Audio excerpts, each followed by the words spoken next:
Olá, boa noite a todos. Nós estamos iniciando o programa Observatório da Crise. Hoje nós iremos tratar sobre a Amazônia, sobre o meio ambiente, sobre a crise, e temos dois convidados. Nós temos a companheira Esther Bermegui, economista, foi secretária do Conselho de Desenvolvimento Econômico na Presidência da República, né? E uma companheira também que contribuiu no plano de governo do nosso companheiro Haddad, que disputou a presidência. É muito bem-vinda no nosso programa, companheira, seja muito bem-vinda. Nós estamos também recebendo o nosso querido Jorge Viana, né, já foi senador da República, governou o estado do Acre e foi também prefeito de Rio Branco. Seja muito bem-vindo, companheiro, ao nosso programa. Obrigado, Jéssica. Muito obrigada. Vocês querem falar alguma coisa antes de nós iniciarmos? Não, tudo bem. Vamos em frente. Tudo bem. Então, como eu disse, o nosso debate, nós vamos tratar sobre essa pandemia que nós estamos passando, né, a pandemia do Covid-19, os impactos da Amazônia. Vamos tratar também sobre o meio ambiente e nós iremos começar com as mulheres, né? Vamos começar primeiro com as mulheres. Companheira, eu vou iniciar com o primeiro bloco, né? Que nós vamos falar sobre a primeira pergunta. Eu gostaria que você falasse quais são os impactos da pandemia do Covid-19 na Amazônia, mas que você também abordasse não só na Amazônia, mas em todo o país, mas que tentasse falar também com esse foco dentro da região amazônica, né, que nós sabemos que está acontecendo muitos fatores, as mortes dos indígenas, a saúde pública, então é importante ter esse debate regional. Ok, obrigada, Jéssica, obrigada pelo convite, é uma grande oportunidade estar aqui com você, com o Jorge Viana, a experiência do Jorge como gestor também vai ser fundamental para essa conversa. Bom, a crise sanitária no Brasil está absolutamente descontrolada, são mais de 30 mil mortos, nós estamos sem nenhuma gestão da crise, tanto em termos sociais quanto em termos sanitários. Então, o problema é muito grave, nós temos um governo que é negacionista, nega a crise, então, ao invés de ajudar, atrapalha nesse momento.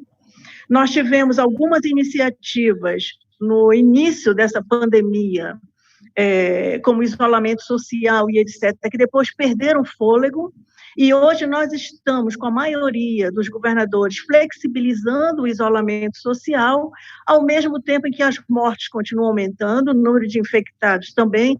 Não há nenhuma razão científica para flexibilizar o isolamento neste momento. Então, a pandemia está atingindo a todo o país de forma muito grave. Agora, é claro que a Amazônia vai ser impactada de forma muito importante e de forma muito mais grave do que o resto do país, porque a região já é uma região onde a desigualdade social é muito grande, já é uma das regiões mais pobres do país, junto com o Nordeste. Nós ficamos ali entre as regiões menos desenvolvidas, então o impacto vai ser muito maior, e isso se traduz em números.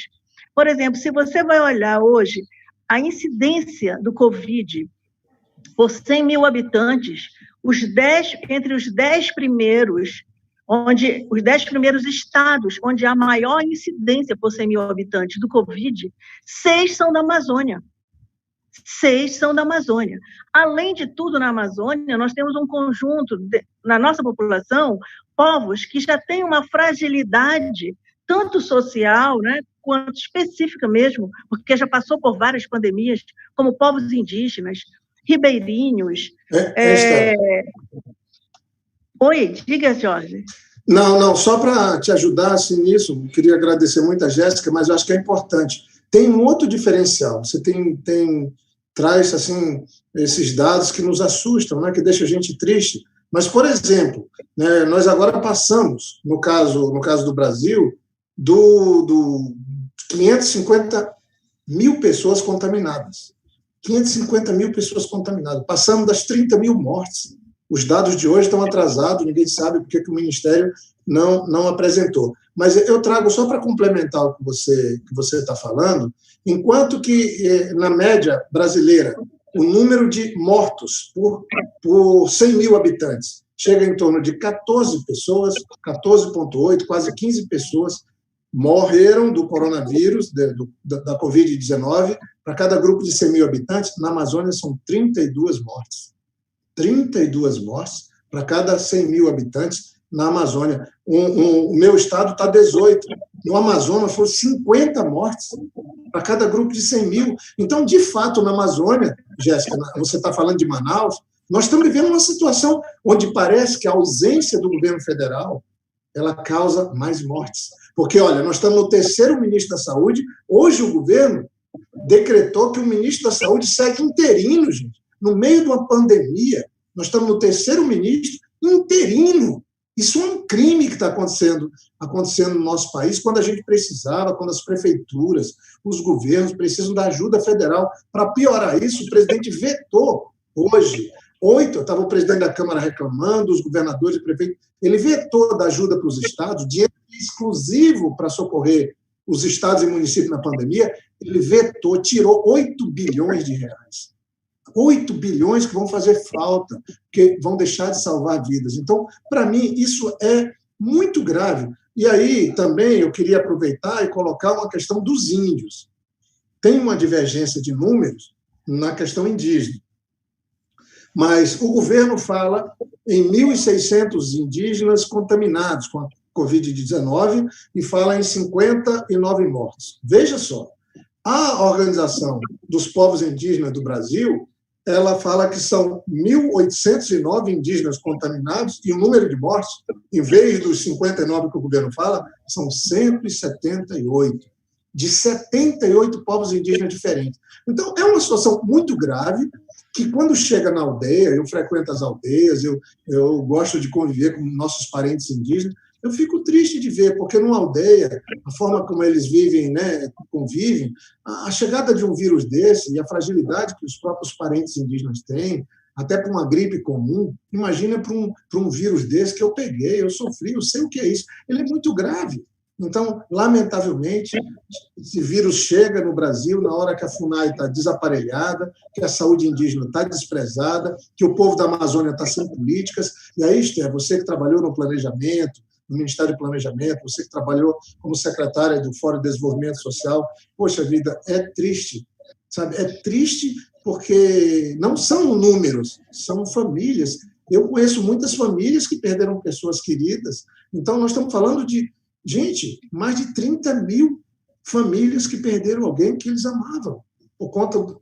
Não estou dizendo que é culpa só do governo, mas certamente uma parcela por descaso do governo brasileiro, fazendo desdém, fazendo festinhas no fim de semana, fazendo atitudes, estimulando, inclusive, a aglomeração de pessoas. Meu Deus do céu, que tristeza, dá vergonha. Desculpa, Esther.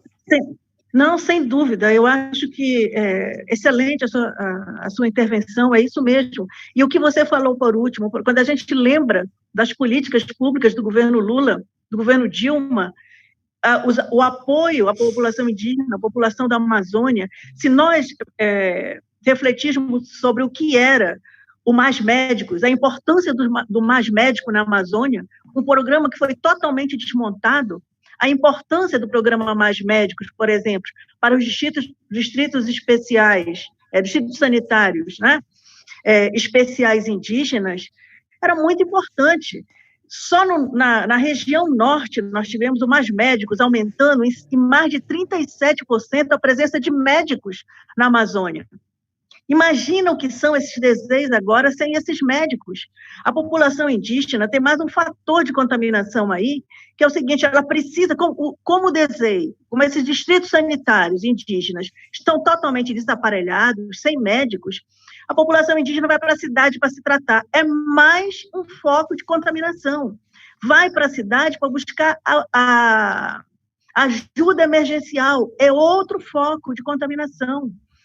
Tem um artigo que eu li, eu não estou lembrado agora o número do médico que estava falando sobre isso, que está nos Estados Unidos fazendo um doutorado em neurologia e está estudando a questão do Covid, mostrando que na Amazônia, o Covid, pelo transporte no rio Amazonas. Ora, Jorge, nós sabemos o que é isso na Amazônia. Se espalha na direção do transporte do rio Amazonas, que é a artéria principal da nossa região, isso é uma calamidade. Vai ser uma tragédia de grandíssimas proporções. A gente não deve estar com noção nem próximo do que seja já o número de pessoas contaminadas e o número de mortes por Covid. Tenho absoluta certeza disso.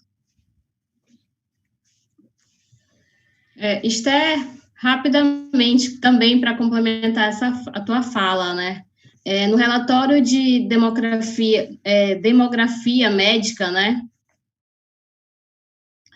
No Brasil, saiu que a região norte e a região nordeste é a região que tem menos médicos, né? Como você falou, o programa dos mais médicos. Então, nós que somos da região norte, quando esses médicos cubanos saíram, nós sofremos muito, né? Nós ficamos sem atendimento. Nas outras regiões, enquanto para cada 1.000 habitantes tem 2 médicos, que essa é a taxa nacional, na região norte é 1 médico para cada 1.000 habitantes. Então, daí... Pode completar. E um problema grave é que, no caso da Covid-19, ela tem complicações respiratórias. O grande desafio é que, quando alguém pega a parte mais aguda dessa doença, ela requer respirador, ela requer uma UTI. E quando a gente vê o Brasil tem em torno de 30 mil UTIs. Tinha 15 mil privadas e 15 mil públicas. Agora, essas UTIs estão concentradas no sul e sudeste do Brasil e nas capitais do Brasil. Aí, quando você olha a Amazônia, que tem 25 milhões de pessoas, quando você olha os estados... Por exemplo, as primeiras UTIs do Acre foi implantada quando eu era governador, estou falando de 99. O Hemocentro, para deixar de fazer transmissão de braço a braço, porque a transmissão era braço a braço, quando eu assumi o governo. Por isso que o Acre tem uma prevalência enorme de hepatite. Aí nós fomos criar um Hemocentro, fomos criar hemodiálise, para poder as pessoas não ficar... Tinha 60 famílias fazendo hemodiálise fora do Acre, porque no Acre não tinha. Ou ficava fora ou morria. Trouxemos de volta essas pessoas. Então, a infraestrutura médica na Amazônia é muito precária. Aí a pessoa precisa de um respirador, mas ela está no município 7 dias de canoa da capital. O Jordão, por exemplo, dá 6 dias de viagem de Tarauacá. Só que em Tarauacá também não tem UTI. Só tem em Rio Branco. Então, a Amazônia toda é assim. Isso mostra a desigualdade do nosso país, isso mostra a injustiça. Eu não estou falando, porque eu estou dizendo aqui, na boa, a gente tem que assumir. Houve muitas melhoras nos últimos 20 anos, mas não deu tempo ainda de nós nos prepararmos para encarar uma pandemia. Pandemia quando a Organização Mundial de Saúde parou, esse vírus paralisou o mundo inteiro, botou o mundo de joelhos e nos pegou numa situação, porque a última grande pandemia foi no começo do século passado, ficou numa situação de absoluta ainda desigualdade, com uma situação ainda muito precária na área de saúde, e muita gente está morrendo porque não teve assistência devida. O doutor Miguel Sruge, que é um dos grandes médicos do Brasil, ele escreveu há 3 meses atrás: muita gente vai morrer na calçada do hospital, porque não vai conseguir entrar, não vai conseguir estar num atendimento de alta complexidade, que a gente chama, que seria uma UTI, ter um respirador, ter uma condição melhor. Lamentavelmente, o Brasil, boa parte dessas vidas perdidas é em decorrência da falta de infraestrutura e principalmente de falta de apoio.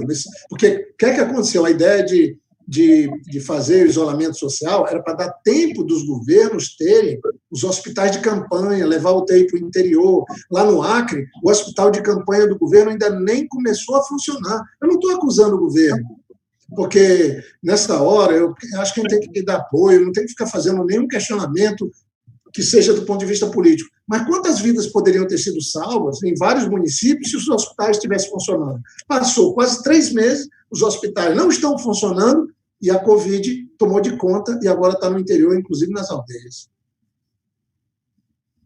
É uma coisa absurda mesmo, é triste.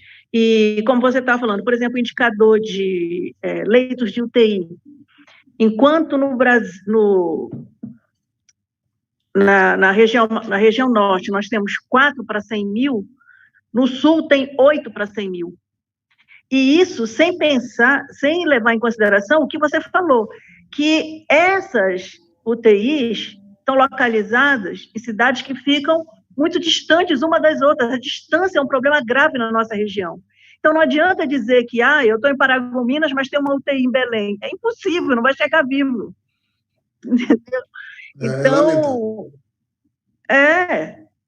tem fatores de desigualdade aí que nós temos que tratar, né, Jorge? As desigualdades regionais no Brasil são uma realidade, nós temos que encarar isso, nós temos que tratar. A região tem que ser a política pública tem que levar em consideração o princípio da equidade. Nós temos que ter mais para a Amazônia, nós temos que ter sempre o fator amazônico em todas as políticas.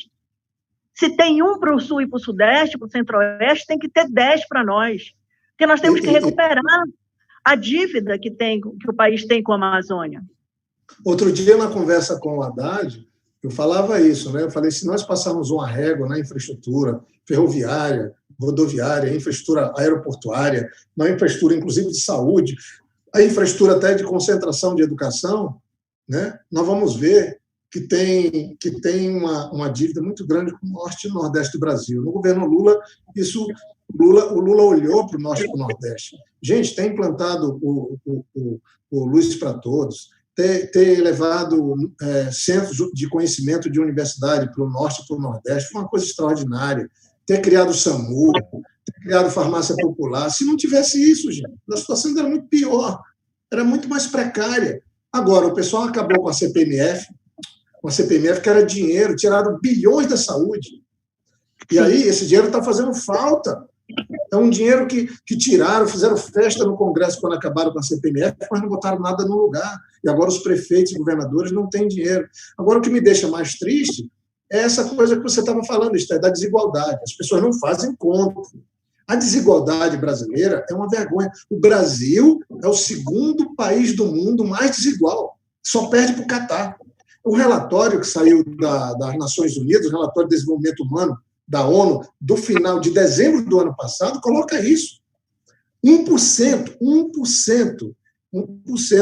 da riqueza do Brasil, né, equivale à riqueza de 1/3 da população, de outros 28%. Quer dizer, 1% da população tem a riqueza que equivale a 1/3 dos outros brasileiros. Só o Catar, que é um país que eu até conheço, que é um país pequeno, tem 350 mil nativos do Catar, lá eles têm uma política de dar um tratamento, pagar um salário para cada nativo deles, e o pessoal de fora ganha outro valor. É que tem mais desigualdade que o Brasil. Isso não tem condição. Aí a gente vê a diferença entre quem é da classe D e E. Você trabalhou no Conselho de Desenvolvimento Social, você era secretária lá. O conselho que o Lula criou era para isso, para diminuir a desigualdade, porque está escrito na Constituição. É determinação constitucional que a gente trabalha para diminuir a desigualdade. A diferença entre classe A, quem ganha, os rendimentos de quem está na classe A, para quem está na classe D e E brasileira, é de 39 vezes. 39 vezes, segundo dados da Receita Federal, porque eu comparei a Receita Federal com o IBGE. O IBGE fala que só são 21 vezes, mas a Receita aqui. Então, gente, um país desse vai sofrer demais. Nos Estados Unidos, a diferença 1% tem o equivalente da riqueza de 20% da população, mas no Brasil, 1% tem o equivalente a quase 30% da riqueza da população. Então, desse jeito, nós vamos seguir passando vergonha, nós vamos seguir contando os mortos, nós vamos seguir vendo essas tragédias acontecendo. E a pandemia, ela veio, essa tragédia toda, que é tão lamentável, que a gente tem que aproveitar, inclusive, agradecer a turma da saúde, a turma da limpeza, a turma da segurança, que está batalhando para nos ajudar todas as famílias, agradecer essas pessoas, às vezes, sem o material de proteção médica, hospitalar necessário. Hoje morreu um médico no Acre de coronavírus, sabe? Fico tão triste, mas lamentavelmente, a gente tem um governo irresponsável, um governo que faz desdém das mortes, um governo que se omite, comete o crime de ficar omisso numa hora que deveria estar todo mundo junto, sabe? Uma coordenação. A Europa fez isolamento social por 45 dias, parou tudo, já voltou agora, está voltando. A Ásia fez isso também, os outros países, o Brasil, nós ficamos numa meia-boca, não para, ficou mais ou menos, um esforço mais da população do que do governo central, um esforço mais de prefeitos e alguns governadores do que do governo central. Passou-se já quase 3 meses e nós vamos ter que ficar ainda paralisado, com isolamento social, com distanciamento social, por sabe lá quanto tempo, que a gente fez mal feito, fez sem coordenação. Muito ruim. É uma tragédia que a gente está vivendo. E, Jorge, nós vamos sair da pandemia ainda pior, porque ainda mais desiguais, ainda mais pobres. Vai ser uma potencialização também da nossa questão social, não só sanitária. Por exemplo, a última PNAD mostra que tem mais 5 milhões de pessoas desempregadas. E isso, a PNAD, é de abril. Ou seja, não tem nenhum impacto total da pandemia ainda. E esses 5 milhões de pessoas, dentre eles 3,7 milhões são de informais que perderam a ocupação. Você imagina isso na Amazônia, onde, por exemplo, no Pará, 60% das pessoas são informais. Essas pessoas não vão ter mais alternativa. Vai ser muito difícil encontrar alternativa, principalmente com esse governo que está aí, para que essas pessoas possam voltar ao mercado de trabalho. A economia jamais será a mesma. Por exemplo, a queda da receita, como os estados vão se financiar? Me diga, principalmente os estados do norte. A queda de receita foi muito alta. Tem estados, por exemplo, como o Piauí, que caiu 41% a receita. Em maio, provavelmente no Pará, vai cair 15%. Agora, você imagina isso em estados do norte, que a atividade principal no norte é extrativismo, é exportação de commodities, são atividades que tem a Lei Candir aí, a gente não recebe nada. Imagina isso. E a tendência é que isso fique ainda mais agudo. Por quê? Porque você sabe que as exportações hoje estão crescendo, mas as exportações para a Ásia, as exportações para a China especialmente. E o que é isso? Isso é soja, isso é proteína animal. Isso vai construir uma especialização maior ainda do país, uma reprimarização da economia do país. Isso vai levar a um tensionamento maior da fronteira amazônica, que hoje nós estamos absolutamente despreparados para protegê-la. Todos os órgãos de fiscalização aí estão sendo desmontados, todas as políticas regulatórias também. Como é que você vê isso? A economia dos estados, a economia do país, a probabilidade de sobrevivência dessa população no médio prazo.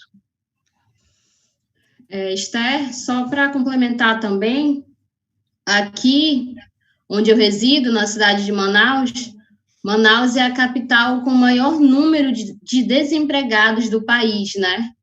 E a maior parte desses desempregados são jovens. Nós podemos passar para o segundo bloco? Eu acho que nós já conversamos bastante sobre esse primeiro. Vocês têm mais alguma contribuição? Eu queria só falar um pouco na linha que a Esther falou e que você também falou. Tá. Eu estou gostando de discutir as questões ambientais da Amazônia muito pela consideração econômica, porque a gente não consegue convencer algumas pessoas quando a gente fala da importância da causa ambiental, do equilíbrio do clima, do planeta, da importância da biodiversidade. Tem gente que é insensível a isso, apesar de eu achar, eu sou otimista, que tem crescido o número de nossos aliados. Sabe? O grau de conscientização na sociedade, eu acho que aumentou bastante, nas empresas aumentou bastante, mas, lamentavelmente, regrediu nos governos. Os governos da Amazônia hoje, a ampla maioria deles, de onde é que eles estão governando, que riqueza que eles estão governando, que responsabilidade eles têm. Isso, para mim, é muito sério. Aí eu vou pegar o resultado do Fórum Econômico Mundial, Davos, de 2020. O Fórum de Davos foi em janeiro. Um fórum que a gente não participa, o Fórum dos Ricos, que acontece todos os anos. Ele aconteceu do dia 21 de janeiro até o dia 24. E qual foi a grande discussão do Fórum de Davos desse ano, o Fórum Econômico Mundial? Antes da pandemia, preocupação com a agenda do clima, o que vem com o agravamento, com o aumento e a multiplicação dos eventos climáticos extremos, causam enormes prejuízos. Agora na Índia, morreram 80 pessoas ontem. Um tufão que entrou. Então, os eventos climáticos estão mais perto uns dos outros, mais extremados, causando mais prejuízo. E o que é que o Fórum Mundial de Davos colocou lá? Ele falou o seguinte, novas tecnologias podem ser concentradoras de renda. É só você pegar. Os taxistas praticamente desapareceram. Agora é Uber. É uma tecnologia que está sendo usada, uma plataforma. Toda uma evolução tecnológica, que é uma grande conquista nossa, mas ela cria um desarranjo nas empresas. O e-commerce, por exemplo, o comércio eletrônico, mata a empresa, a loja presencial. O Magalu, da Luísa Trajano, ele está fazendo um processo de adaptação, está crescendo na pandemia agora, porque ela está trabalhando com o uso de tecnologia. Mas outras empresas, quantas estão fechando, gente, e não vão reabrir mais. Não tem. As empresas vão ter que se reinventarem. Ou seja, a nova tecnologia, ou as novas tecnologias, esse avanço na revolução tecnológica, ele precisa de governos fazerem um processo de transição. Então, o Fórum de Davos fala, por exemplo, que as principais questões econômicas, o Fórum de Davos, o Fórum Econômico Mundial, elas estão ligadas às consequências da mudança do clima do planeta. E põe a Amazônia no meio. Porque nós estamos num país que fazia a redução do desmatamento e agora a gente voltou a ter o aumento irresponsável do desmatamento na Amazônia, e aí você vê que eles... Por que eles estão colocando isso que causa prejuízo? As pessoas às vezes não entendem. Mas o que tem a ver o negócio do clima com prejuízo de empresa? Ora, se você vai ter mais tufão, se você vai ter mais maremoto, se você vai ter mais chuva intensa, se você vai ter mais seca intensa, vai afetar os negócios, vai afetar a vida das pessoas, vai matar pessoas, vai causar prejuízo. E os prejuízos estão se acumulando e os governos têm que socorrer os que sofrem esse prejuízo, as empresas. E aí, o que é que o mercado está fazendo? Ele está analisando onde é que estão as empresas. E o Fórum de Davos coloca que em torno de 60% das empresas estão localizadas ou têm seus negócios perto de onde você tem eventos climáticos extremos. Ora, então ninguém vai apostar naquelas ações, ninguém vai querer ter relação com aquele negócio, porque aquele é um negócio que vai dar prejuízo. Então, é assim que está se pensando no mundo. Aí, quando a gente vem para o governo do Brasil está desmontando toda a estrutura que nós tínhamos. Aliás, eles queriam ter fechado o Ministério do Meio Ambiente. Eles estão acabando com as prerrogativas do próprio IBAMA, danificando de morte o ICMBio, que é o Instituto Chico Mendes, abandonando a proteção aos índios isolados, às comunidades indígenas, também não sabiam o que fazer com a FUNAI, queriam colocar a FUNAI lá nesse Ministério da Damares, depois aí a Justiça obrigou que mantivesse no Ministério da Justiça. Então, é uma ação irresponsável, muito irresponsável. E o que é que acontece agora? O desmatamento na Amazônia no ano passado chamou a atenção do mundo inteiro para o Brasil. Nós chegamos a quase 9.000, passamos de 9.000 quilômetros quadrados. No ano anterior, quilômetros quadrados de desmatamento só na Amazônia Legal, 7.000 quilômetros no ano anterior, 6.000 no outro, 7 no outro. Eu fui relator do Código Florestal, eu com o Luiz Henrique, nós fizemos um trabalho, na época fomos criticados pelos extremos de um lado e extremos de outro, mas nós fizemos uma mediação, pacificando a atividade econômica, o agronegócio, a agricultura familiar com o meio ambiente, porque não tem como você produzir, criar e plantar sem ter o meio ambiente como aliado. Não tem como fazer isso. Nós pacificamos isso na época, em 2012, o Código Florestal fez agora 5 anos, dia 25 de maio desse ano e desse mês, fez 5 anos. Mas o Brasil pega, em vez de implementar o Código Florestal, eles estão todo dia querendo mudar as regras que nós aprovamos ali, e o pior, facilitando a ação do desmatamento ilegal, dos criminosos. Vai lá 2 dirigentes do IBAMA multar, prender equipamentos ilegais de garimpo em terra indígena, foram demitidos pelo governo do Bolsonaro, pelo ministro Salles. Então, está se cometendo crime, e esse crime está afetando a Amazônia. A Amazônia precisa de investimentos na área de ciência, nos centros de pesquisa. O Museu Emílio Guild precisa virar o grande centro de desenvolvimento de novas tecnologias e inovação da Amazônia. O Centro de Biotecnologia de Manaus, que é um elefante branco, nós temos que jogar peso naquilo ali. O INPA precisa virar um grande centro da biodiversidade, conhecimento da floresta. O Acras, a universidade. É assim que a gente vai fazer a Amazônia virar parte da solução e não parte do problema como ela é tratada hoje, gente. Então, nós temos uma riqueza extraordinária, mas temos 25 milhões de pessoas passando miséria, passando dificuldade, vivendo na miséria nessa região mais rica do planeta. É isso que me incomoda, sabe? Eu acho que na hora que o Brasil enxergar e olhar direito para a Amazônia, entender a Amazônia como parte da solução, aí eu acho que para nós vai ser fantástico da Amazônia, mas para o Brasil também. Jorge, pegando essa tua fala, tu já entrou, né, no próximo tema, justamente isso, os alertas de desmatamento na Amazônia subiram 63%, né, em abril de 2020, comparado com essa mesma data em abril de 2019. No Congresso Nacional tem o projeto de lei da grilagem, chamado Projeto de Lei da Grilagem, que é o Projeto de Lei 2633/2020. Inclusive, os nossos deputados, né, da bancada federal, junto com outros deputados, junto com artistas, fizeram uma pressão para que esse projeto não fosse ser votado, né? O projeto também foi arquivado, que era a antiga MP. Diante desse cenário que foi falado, quais são as ações que podem ser feitas para combater esse aumento de desmatamento na pandemia? Porque o aumento já vem vindo, né? Já estava acontecendo. Só que o que nós percebemos é que usaram a pandemia para aumentar esse desmatamento.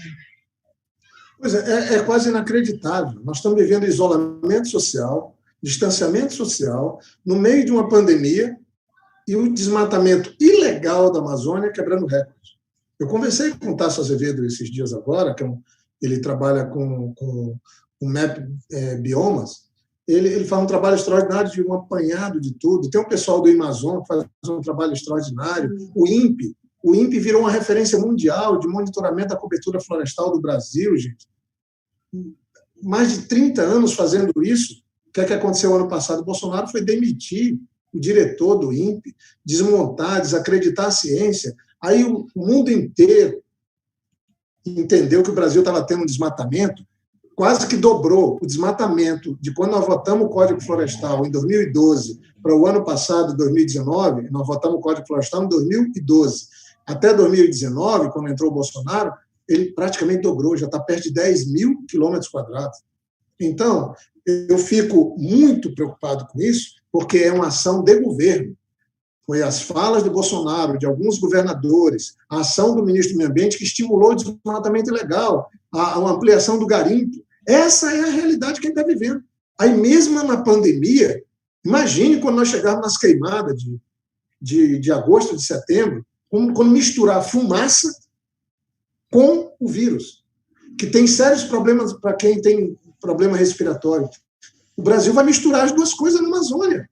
Queira Deus que já se encontre uma vacina, mas acho que até agosto, setembro é difícil. Tomara que aconteça a vacina ainda neste ano, que já seria uma coisa rara. Então, é muito grave o que a gente está vivendo, e eu queria contar aqui para vocês, a Esther trabalha na área econômica, você é uma pessoa que também conhece bem a nossa região. Quando o Lula assumiu, o desmatamento na Amazônia estava muito elevado. A Marina era ministra do Meio Ambiente, porque o pico do desmatamento na Amazônia foi na época do Fernando Henrique. Foi em 94. O desmatamento estava lá em torno de quase 30 mil quilômetros quadrados por ano.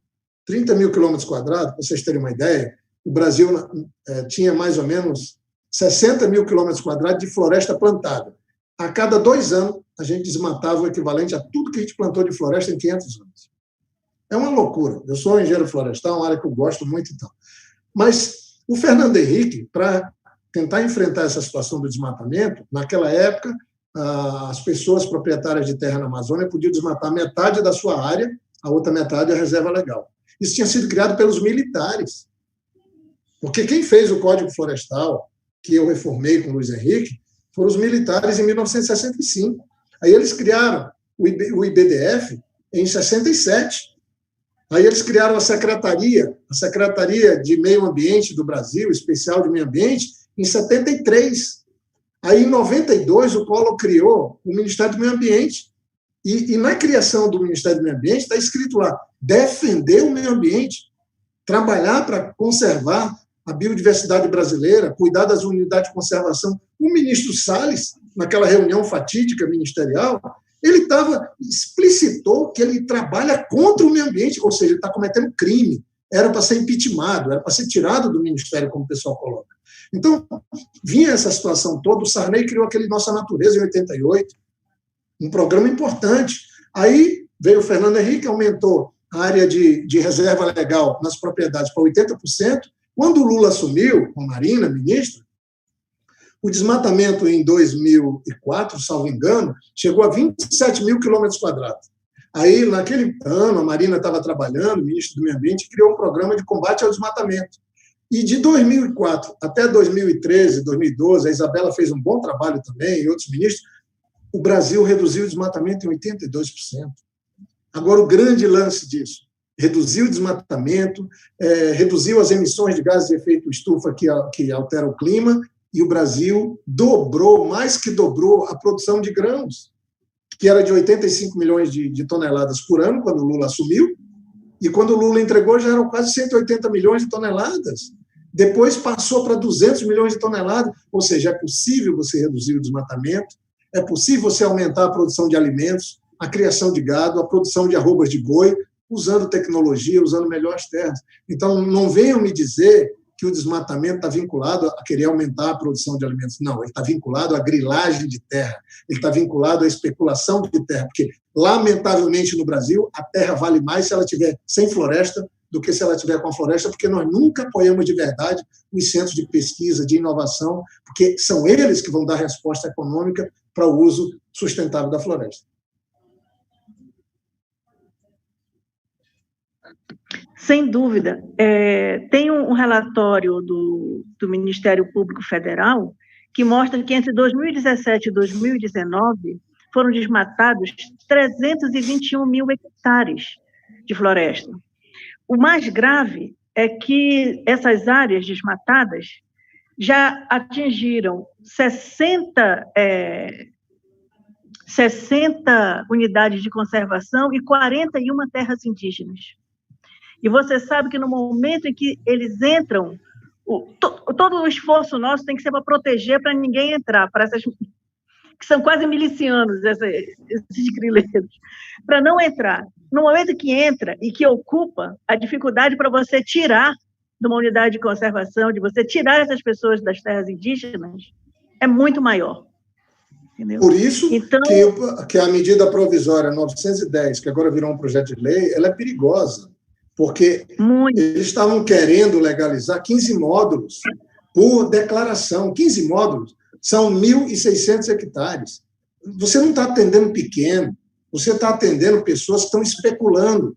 Porque se for para atender pequeno, todos eles têm abaixo de 2, 3 módulos, gente. Aí nós estamos falando de 100 hectares, 200 hectares. Então, não é isso. O Brasil tinha um terra legal. Lamentavelmente, esse projeto de lei, ele atende, porque o desmatamento na Amazônia, no Brasil, ele ocorre em 1% nas propriedades, a destruição. 1%. Então, tem 99% dos proprietários que não estão queimando nem desmatando. Aí o governo Bolsonaro está trabalhando para 1%, em detrimento de 99% que vão tomar prejuízo. Quem está falando é a Cargill. A Cargill é uma das maiores empresas de alimentos, é a maior empresa de alimentos do mundo, é americana. A Cargill está dizendo, se o Brasil seguir fazendo como fez o ano passado, desmatando quase 1 milhão de hectares, queimando quase 1 milhão de hectares, ilegalmente, o Brasil está se excluindo dos fóruns econômicos do mundo, está pondo em risco a produção de sua carne, a venda de sua carne no mercado internacional e da própria soja e dos produtos do agronegócio. É do ponto de vista econômico que o Brasil vai tomar prejuízo por conta da irresponsabilidade do governo Bolsonaro e do ministro Salles. Exatamente. Isso que você falou também na questão da rentabilidade, né? Existem estudos que mostram que, por exemplo, a cadeia hoje produtiva do açaí, ela pode render mais do que gado. Só que a questão das fazendas de gado é como você colocou, é a terra, não é a rentabilidade do negócio. Se fosse a rentabilidade do negócio, teria muito mais gente investindo em biodiversidade, teria muito mais gente. As cooperativas que fornecem insumos, por exemplo, para a Natura, são milhares de cooperativas dentro da Amazônia, isso não se valoriza, né? E pode fornecer insumo para várias outras empresas, se fossem estimuladas.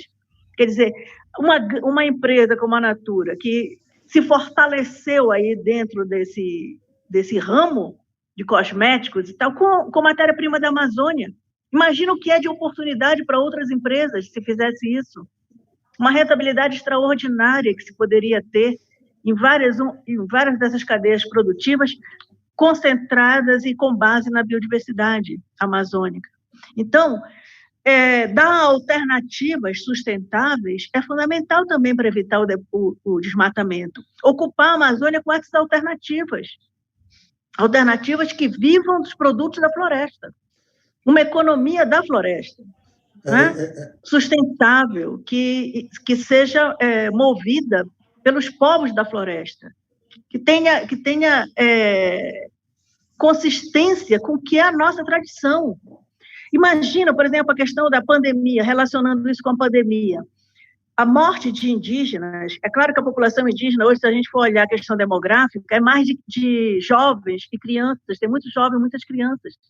Mas os mais velhos morrendo nessa pandemia, você sabe que a transmissão do conhecimento e das tradições indígenas, ela é uma tradição oral. Se você não tiver os mais velhos para passar essa tradição, imagina a tragédia que vai ser, o que vai se perder de conhecimento, sobre a biodiversidade amazônica, de como usar a biodiversidade amazônica. Quer dizer, nós estamos enfrentando, isso tudo tem correlações, o social, o econômico, né? o sanitário, a saúde, tudo isso tem conexões. Imagina o que pode ser a Amazônia se nós, de fato, tivéssemos um complexo industrial da saúde, que vai ser fundamental, porque o mundo inteiro está dizendo que essa é a primeira, essa pandemia terá uma sequência de pandemias. Nós chegamos a um ponto de exploração da natureza, de devastação da natureza, que essas pandemias virão de forma sucessiva. E não um complexo industrial da saúde vai ser fundamental para qualquer país. É uma questão de segurança nacional. E é uma questão também importante para a economia do país. E a Amazônia é um lugar para a gente pensar isso. Fala. É que no meu relógio aqui são 8h45, mas já são 9h45, né? Horário de Brasília, fora o horário do Acre. Mas só para enfatizar essa questão, não tem como falar de meio ambiente, falar da Amazônia, se não falar também da economia, né? Precisam estar juntos esses dois debates. Nós temos o nosso último eixo para falar, e nós temos 15 minutos, mais as considerações finais.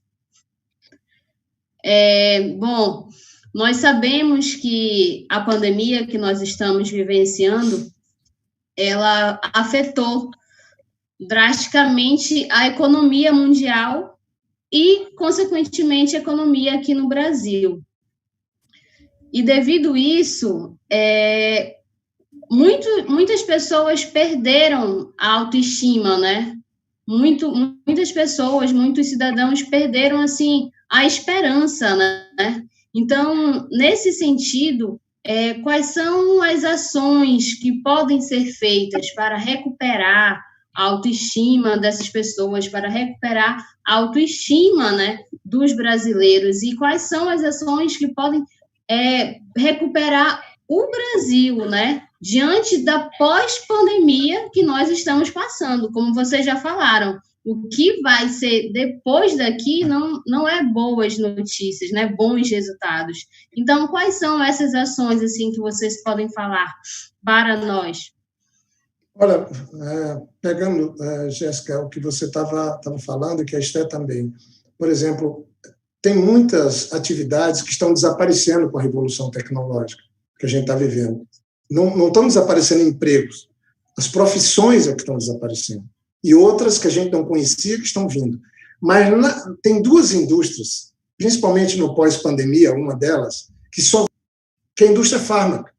A indústria dos fármacos, ela cresce muito e ela vai crescer ainda mais. Ela está sempre baseada em copiar a natureza, na biomimética, de copiar um pouco o que a natureza já desenvolveu. Mas nós praticamente não atuamos isso. Eu fui autor do novo Código Florestal, relator do novo Código Florestal, junto com o Luiz Henrique, da nova Lei de Ciência e Tecnologia no Senado e da Lei de Acesso à Biodiversidade.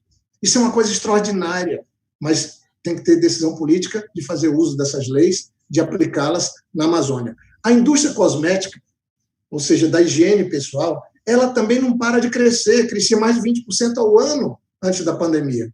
Tudo isso tem a ver com a Amazônia. A Esther estava falando de Natura, mas tem a ver com a Amazônia. Mas eu queria botar um prejuízo. O que é que significa um governo Bolsonaro?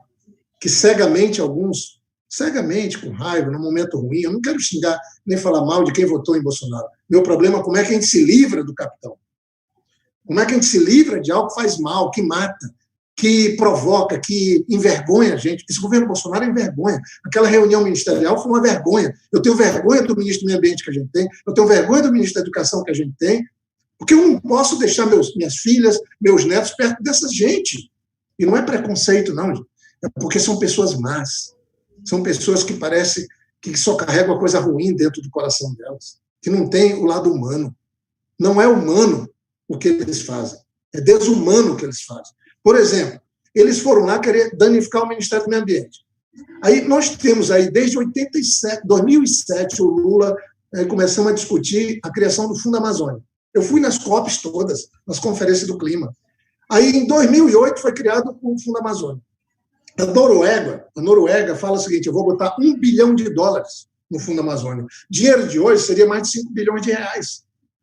A Alemanha disse: eu vou botar 200 milhões, 198 milhões de dólares nesse fundo. Para quê? Para financiar comunidades, financiar projetos na Amazônia. Foi colocado lá no BNDES a gestão desse Fundo Amazônia.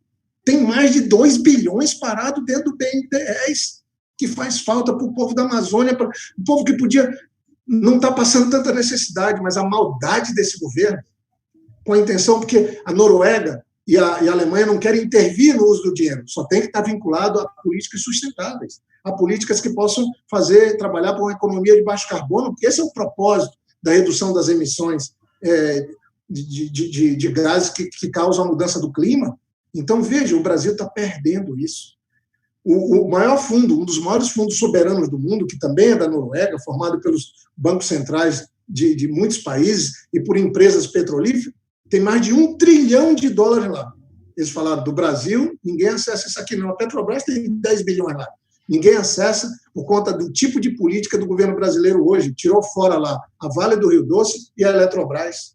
Então, esse dinheiro do Fundo Amazônia, sabe quanto que tem lá? Mais de 3 bilhões parado, que podia estar ajudando as comunidades da Amazônia. Isso é um crime. E o pessoal que votou no Bolsonaro parece que não identificou isso. Então, quanto antes, esse pessoal tem que ir embora.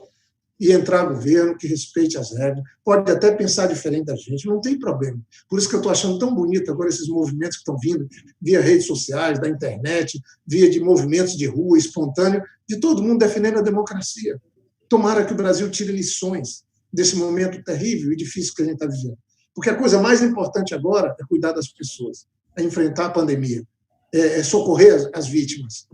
Mas quando isso passar, se Deus quiser vai passar, nós vamos ter que reconstruir o nosso país. E na Amazônia, nós vamos ter que fazer algo realmente novo, diferente, porque muitos vão apostar que, como está uma crise política, social, econômica muito grande, faz tudo de qualquer jeito. Vou falar para vocês uma coisa: dia 5 de maio saiu um estudo, da Universidade de Oxford. Olha bem, 5 de maio, eles ainda estavam vivendo a pandemia na Europa, eles pegaram, reuniram cientistas, economistas, pensadores das universidades dos Estados Unidos e da União da Inglaterra, do Reino Unido, juntaram todos para estudar o que é que vai acontecer depois da pandemia. Eles começaram a estudar que negócios vão sobreviver. Sabe como é o nome do movimento que eles criaram? Recuperação Verde. Que eles acham que só vai sobreviver, só vai ter vida longa as atividades econômicas que forem sustentáveis, que tenham a ver com a economia de baixo carbono. Aí o Brasil está totalmente na contramão, com um governo que não enxerga nem o que acontece no Distrito Federal, nem o que acontece nos hospitais. Então é terrível. Pandemia vai exigir uma recuperação tipo pós-guerra, vai exigir investimentos públicos, vai exigir um plano para a gente recuperar a economia, gerar emprego, socorrer socialmente as pessoas e ter um projeto de desenvolvimento econômico que possa ser duradouro e sustentável. Quem está dizendo isso é o Fórum de Davos, quem está dizendo isso são os estudiosos da Europa, dos Estados Unidos, economistas, Nobel de Economia, que estão falando isso. E aqui no Brasil, a gente está discutindo tirar dinheiro do enfrentamento da pandemia, como o Bolsonaro fez agora, não socorrer as pessoas numa hora dessa, deixar as prefeituras à míngua, sem apoio. Então, eu lamento muito. Agora, o que nós precisamos fazer é estar juntos. Eu acho que também o pessoal da política, sabe, precisam se entender em um momento. Não é possível que, no meio de uma crise dessa, tendo um governo desse, tendo parte da população brasileira agindo como fascista, porque o fascismo não é uma coisa de governo, é uma coisa das pessoas, da sociedade. O que nós estamos vendo é um movimento fascista. Pessoas que querem bater, que querem discriminar, que querem segregar. Nós temos que ser uma maioria, onde a gente, sem ranço, sem ódio, a gente reconstruir o Brasil, fazer o Brasil se reencontrar. O povo brasileiro precisa voltar a ser admirado pelo mundo, mas para isso precisa alcançar sua autoestima, precisa se respeitar, sabe? Precisa se reencontrar com fundamentos humanitários e viver o iluminismo, porque nós estamos vivendo o obscurantismo. Um governo desse é um governo criminoso. Sinceramente, eu tenho vergonha do governo que nós temos, das autoridades que estão hoje no plano federal nos conduzindo. Mas vamos em frente, tendo fé que isso vai passar e que isso vai mudar.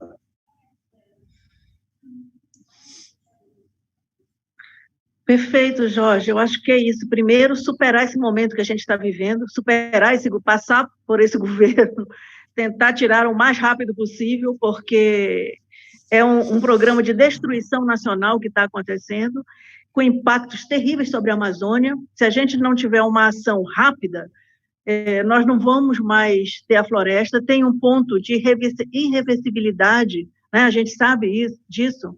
Todos os biomas têm isso. E a gente está próximo de alcançar esse ponto na Amazônia.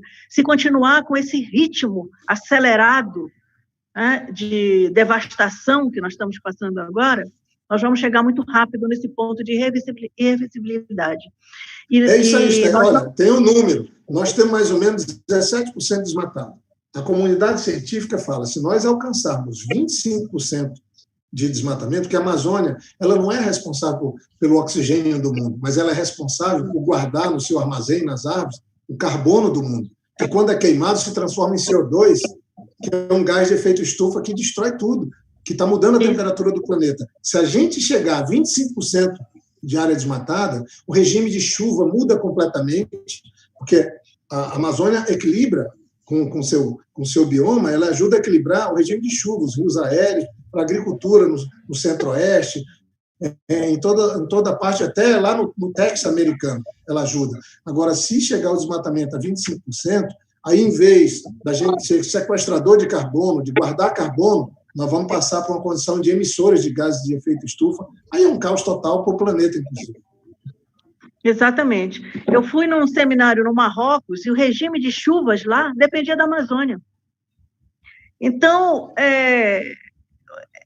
assim, tirar o Bolsonaro hoje, enfrentar esse governo e enfrentar o fascismo hoje é uma questão de sobrevivência. É uma questão de sobrevivência para a Amazônia, é uma questão de sobrevivência para o Brasil, é uma questão de sobrevivência para o mundo. Eu não sei como é que as pessoas olham o lucro imediato, porque tem muita empresa lucrando com isso, muitas grandes empresas lucrando com o governo Bolsonaro e com as políticas que ele está fazendo. A gente sabe disso. A gente sabe que tem muitas empresas apoiando o que o Ricardo Salles fala, muitas empresas, porque estão ganhando muito dinheiro, porque querem plantar mais soja, porque querem usar a Amazônia para isso. É uma coisa absurda, né? Então, nós temos que enfrentar isso. A Jéssica nos pergunta sobre qualidade de vida, sobre autoestima. Primeiro, nós temos que tirar esse governo para recuperar a autoestima do brasileiro, para pensar de novo em ter emprego, renda, em ter projeto de desenvolvimento, políticas públicas de saúde, educação. É isso que leva à autoestima. É isso que leva o povo a acreditar.